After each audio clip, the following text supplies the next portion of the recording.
بزوتنەوەی چەپ لە ئێران و ڕۆژهەڵاتی کوردستان، مێژووی فۆرمۆلەبوون و هەوڵدانی چەپەکان بۆ گرتنە دەستی دەسەڵات. ئایا چ داهاتوویەک چاوەڕێ بزاوتە چەپەکانی ئێران و ڕۆژهەڵاتی کوردستان دەکات؟ لە بەرنامەی دواندا لەگەڵ ئیبراهیم عەلیزادە لەبارەی ئەم پرسانەوە دەدوێن. مامۆستا سوپاس بۆ ئەم دیدار و بۆ ئەم دەرفەتە. سپاس بۆ ئێوە بەخێر بێت. سپاس. ئەمە بۆ پرسیارە دەست پێ بکەم مێژووی دروستبوون یاخود فۆرمەڵەبوونی چەپ لە چوارچێوەی حزبێکا یاخود بزوتنەوەیەکی ئاشکرایە لە ئێران بۆ کەی ئەگەڕێتەوە و چۆن دەستی پێکرد؟ لە ماوەی 100 ساڵی ڕابردوودا یعنی لە ئاخرین ساڵەکانی حکوومەتی قاجارەکان لە ئێران تا ئێستا هەر ڕەوتێکی هەر گۆڕانکاریەکی سیاسی لە ئێران ڕوویداوە مۆری چەپی پێوە بوو. یعنی ئێمە لە مێژووی ئەو 100 ساڵ وردەیەک ڕابردووی ئێراندا سێ ڕەوتی سەرەکی دەبینین کە کاریگەریان داناوە لەسەر ژیانی کۆمەڵایەتی لەسەر ئەوزاعی سیاسی. یەکیان ڕەوتی ئاینی بووە، یەکیان ڕەوتی لیبراڵی تەرەفداری پرۆغەرب بووە و یەکیان ڕەوتی چەپ و جایتر بە هەر ناوێکەوە چون خۆی چەپ تەیفێکی جۆراوجۆر بووە. لە شۆڕشی مەشروتیەت یەکەم جار حزبی ئیجتیماعیونی عامیون کە لە واقعدا تەرجمەی حزبی سوسیال دموکرات بۆ یەکەم جار کە لە باکوو دروست بوو لە ئازەربایجان و لە شمالی ئێران پەرەیسەند دەوری نواند لە شۆڕشی مەشروتیەتە و دەوری زۆر گرنگیشی نواند و دوجاریش کە دێنە دەوری حربی عالەمی دووەم و دوجاری دێنە شۆڕشی ئەخیری ئێران 1979 لە دوای ئەوانش لە هەمووی ئەوانەدا ئێمە دەبینین کە ڕەوتی چەپ شان بە شانی ئەو دوو ڕەوتەکەی دیکە دەوری ناندووە. ئەلبەتە خۆ مەسەلەن لە دەورەیەکدا لە دەورەی ڕۆژاشادا توانیان تەنانەت لە شمالی ئێران لە منتقی جەلان و مازندەران لەگەڵ میلیەکان و ناسیۆنالیستەکانی ئێرانی کە لە بزوتنەوەی جەنگەڵدا بوون حکوومەتی پێک بێنن یا لە ئازەربایجان هەمیشە هێزێکی دەرەجە یەک بوون لە شکڵدان بە ڕووداوەکان. لە شۆڕشی 1970 ئێرانیش لەگەڵەوەشدا کە سەرنجام ئیسلامیەکان زاڵ بوون بەسەر ڕەوتی شۆڕشدا و لە واقعدا ڕەوتی چەپ شکستی خوارد، بەڵام بۆ نمونە لە یەکەم ڕێوڕسمی یەکی ئەیاری ساڵی 1970 نزیک بە 700,000 نەفەر فقط لە شاری تاران بە بانگەوازی چەپەکان هاتە. مامۆستا ئەوەی کە کۆمەڵگەی ئێرانی زەمینە ساز بووە بۆ ئەوەی هێزی چەپ بتوانێت ئیشی تیا بکەوە کاریگەری لەسەر ئاراستە سیاسی و ئابووری فەرهەنگیەکەی دروستکە، ئەو هۆکارانە چی بوونەوە کۆمەڵگەی ئێرانی کاریگەر بووە بە بیری چەپ یا بە هێزە چەپەکان؟ پێش هەموو شتێک سەرچاوەکەی هەڵدەگەڕێتەوە بۆ ئەو کرێکارانەی کە لە شمالی ئێران و لە ئازەربایجانەوە دەچوون بۆ منتەقەی باکۆ، لە باکۆ نەوت کەشەوە بوو و سەدان هەزار کرێکاری ئێرانی ڕویان کردە ئەوێ و لەوێ لەگەڵ سوسیال دموکراتەکانی رووسیا لەگەڵ کۆمونیستەکان رووسیا لەگەڵەوە تێکەڵاو دەبوون و لەگەڵ خۆیان بیری چەپیان هێناوە بناغەی یەکەم ڕێکخراوی چەپی ئێرانی لەوێ لە واقعدا دامەزرا. بە شوێن ئەوەشدا هەم گەشەکردنی پەیوەندیەکانی سەرمایەداری لە وڵاتی ئێران و هەم کاریگەری سۆڤیەتیش لەسەر بارودۆخی سیاسی ئێران و باقی ڕووداوە عالەمیەکانیش دەستیاندا دەستێەوە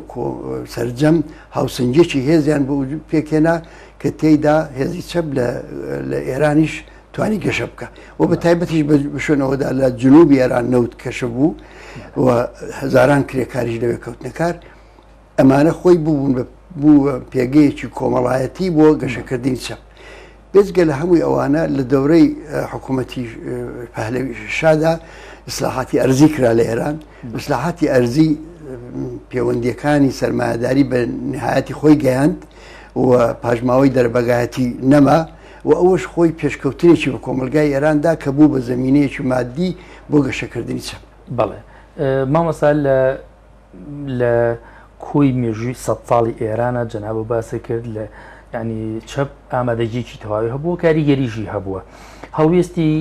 هاوکات لەگەڵ ئەوەی چەپ کاریگەریەکی هەبووە و ڕۆڵی هەبوو لە گۆڕانکاریەکان لە هەمان کاتە دۆزی کوردیش هەبووە لەوێ کورد خەباتی کرۆ بۆی بکات بە مافەکانی هەڵوێستی حزب چەپەکانی ئێران حزب کۆمونیستەکانی ئێران بەرامبەر دۆزی کورتچی بووە ئایا بڕوایان وا بووە کە کوردیش کێشێکی نێتەوەی هێوە بێ چارەسەر بکرێ؟ ئەمە گۆڕانکاری زۆری بسەداهاتوە بۆ دەورەیە کە ڕوتی چەپ کولن لەژێر کاریگەری حزبی توودەدا بوو حزبی توودە سیاسەتەکانی خۆی گرێدا بوو بە بەرژەوەندیەکانی یەکێتی سۆڤێت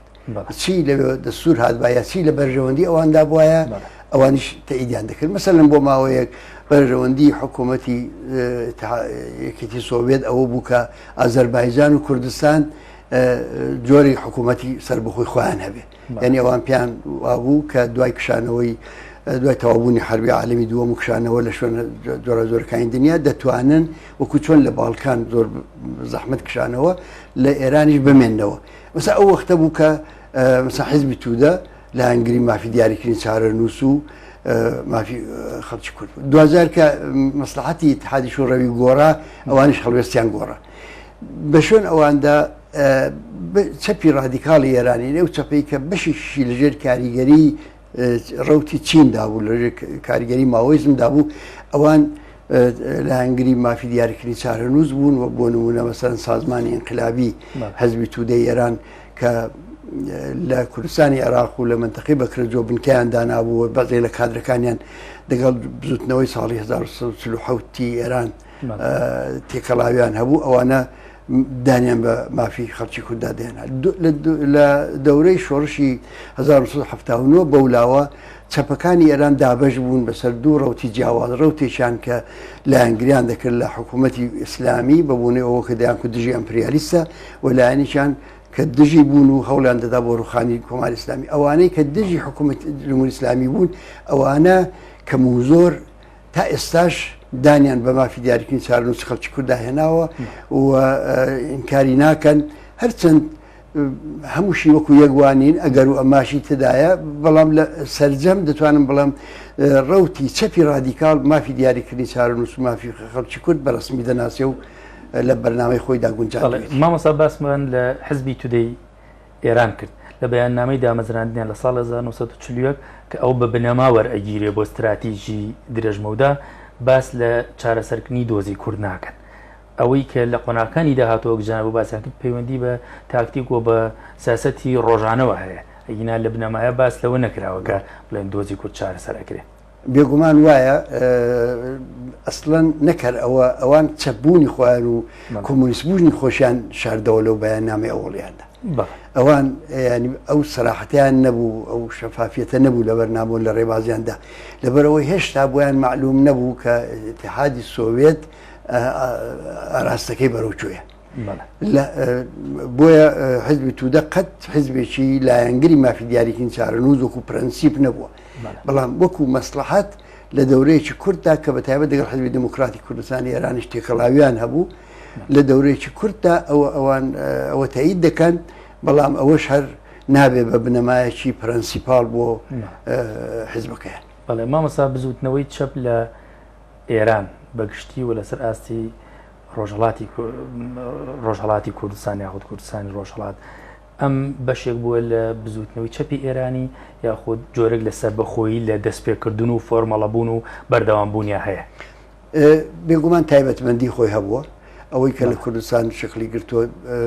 تایبەتمەندی کەشی بریتی بووە لەوەی کە لە ناو جەرگەی بزوتنەوەیکی لە هەمان کاتدا بۆ مافی دیاریکردنی چارەنووس و بەگومانە نەتەوایەتیدا شکلی گرتووە بەڵام لە هەمان کاتدا لەژێر کاریگەری هەم ڕوتە ئێرانیەکان و هەم ڕوتی عالەمیشدا بوو بۆ نمونە کۆمەڵەکە ڕوتی سەرچی چەپ بۆ لە کوردستان بۆ دەورەیەک تەجربەی شۆڕشی چینی لە بەرچاو بۆ بە شێوەیەکی ئەساسی دوای ئەوەش کە بزوتنەوەی شۆڕجەرانی ئەو دەورەی ئەخیری خەڵکی کورد دەستی پێکردووە بۆ ئەوەی کە لەو بزوتنەوەی دەگەڵ ئەو بزوتنەوەی مۆتۆر ببێ و بتوانێت کاریگەری لەسەردا بنێ بە ڕۆشنی بە شەفافی دیفاعی کردووە لە مافی دیاریکردنی چارەنووس و هەوڵی داوە بۆ ئەوەی کە ئەو مافە بە کردداری بەڕێوە بچێت ینی ئێمە لە نظر چەپی کوردستانەوە تایبەتمەندێک کە هەبوو ئەوە بۆ کە ئێمە نەکرد لە ئەنگری مافی دیاریکردنی چارەنووس بووین بەڵکە لە ئەنگری پێکهاتنی بارودۆخێکی بووین کە خەڵکی کورد بتوانێت لەو مافەی خۆی کەڵک وەربگرێ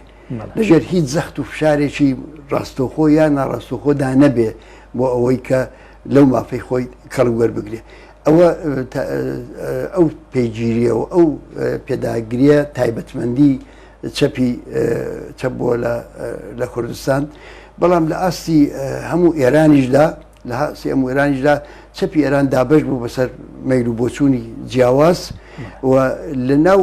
ئەوانەدا ئەوەی کە ئێمە بە ناوی چەپی ڕادیکال دەیناسین و جۆرێک لە هاوپەیمانیمان دەگەڵیان هەیە ئەوانە زۆر سوورن لەسەر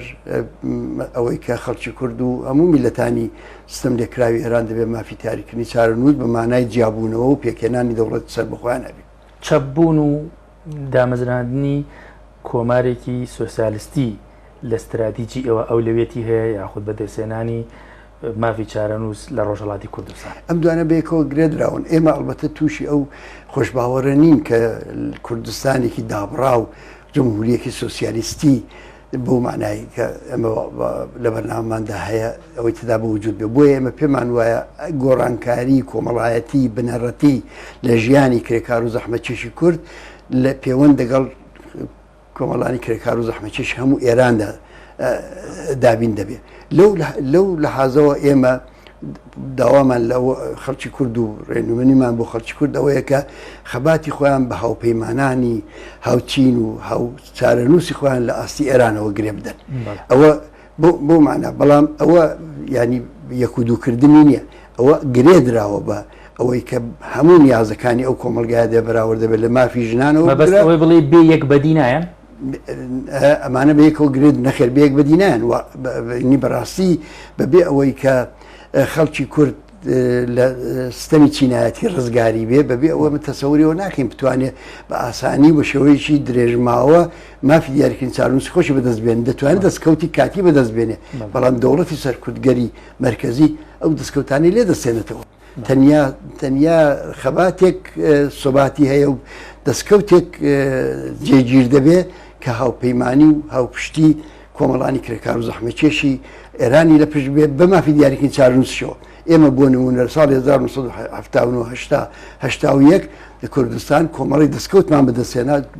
جۆرێک لە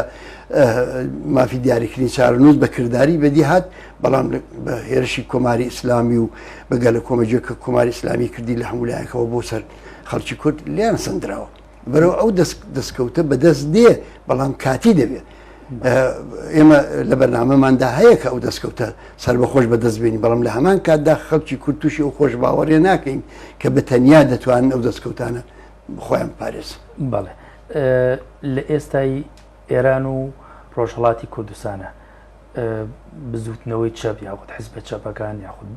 هێزە چەپەکان لە چی ئاستێکان و لە گەشەی بەردەوامان یاخود جۆرێک لە وەستان لە ڕەوڕەوەی خەباتیانە دروست بووە بە پێی ئەو بارودۆخی کێسا دەیبینی لە ئاستی ئێراندا بازێک حرکات هەیە کە هەمووی مۆرکی چەپی پێوەیە مەسەلەن بۆ نمونە هەر ئێستا 112 ناوەندی کرێکاری لە حاڵی مانگرتندان و نزیک بە 100,000 کرێکار گرتوتە بەر لە کوردستانیش کۆمەلگایەکە کە چینی کرێکار تێدا لە ڕووی سیاسیەوە ئیبرازی وجودی کردووە بێزگەلەوانە ڕوتی ئەسڵی چەپ لە کوردستان کۆمەڵەیە و کۆمەڵە جەریانێکی کۆمەڵایەتیە بەڕاستی ینی خەڵک کە لە ئەنگری لە کۆمەڵە دەکا خەڵک کە جوابی ئەرێنی بە بانگەوازەکانی دەداتەوە دەزانن کە ئەو ڕێکخراوێکی چەپە ڕێکخراوێکی کۆمۆنیستیە لەگەڵەوە لە خۆ خەڵکی کە لە ئەنگرین هەموو کۆمۆنیست و هەموو سۆسیالیست نین بەڵام کە تەئیدی کۆمەڵە دەکەن بەئتیباری ئەوەیە کە ڕوتێکی چەپە بە بڕوای من چەپ لە ئێران و لە کوردستانیش زەمینەی گەشەکردنی لە ئاستی کۆمەڵایەتیدا زۆرە نابێ ئەو وەزعی کەسا سازمانە ڕێکخراوە چەپەکان تێیدا هەن کە وەزعێکی دڵخواز نییە ئەوە بە چارەنووسی چارە هەڵنەگری چەپ ئەندێ ئێران بزانین ئەگەر چاو لە مێژووی ئێران بکەین هەرگیز کۆمەلگای ئێران بەقەدەر ئێستا زەمینەی مادی گەشەی چەپی تێدانەوە لە حاڵێکدا لە ڕابردوودا لەوەش کەمتر بووە ئەو زەمینەی مادی ئەو بوارە کۆمەڵایەتیانە بەڵام هەر ئیبرازی وجودی کردەوە دەوری نواندوە لە داهاتووی ئێراندا ئەگەر کۆمەلگای ئێران پێ بنێتە دەورەیەکی شۆڕژێرانەوە هەم چەپی کوردستان کە کۆمەڵە بێ هەم ئەو چەپە گەشە دەکات و هەم چەپی سەرتاسەری دەتوانێت دەورێکی گرنگ و ناڵم ئێستا یەکلایکەرەوە بە خێرایی